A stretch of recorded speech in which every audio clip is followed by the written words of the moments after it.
I gained about 80 pounds with the thyroid and / having kids. And I was just at almost at 200 pounds, not happy with myself. When I was a kid, my mom would hide like junk. She would buy junk and she would hide it from us. We never got junk growing up. So I lived on my own. And I'm like, yeah, I can order pizza whenever I want. I can have cookies. I don't have to hide anything. Like, I'm not depriving myself. I've been overweight for like the last 25 years. When I first saw the whole journey and I decided to sign up, I'm like, what else do I have to lose? Right? Everyone's worth having a shot at being a healthier you. I've dropped 10 pant size. I went from a 16 to a 6.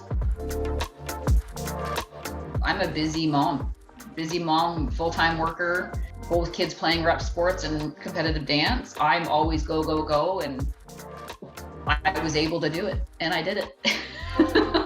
I'm also wearing tighter clothes too, so I can actually see definition and see different things. So I don't know, maybe I was just I was hiding it and now I'm not. I just have to remind myself that I've gone this far, I can keep going, and that I'm capable of doing it. And no more excuses. You're worth it, that's it. I like you're worth it. I keep telling that in my head, I'm worth it, and keep going.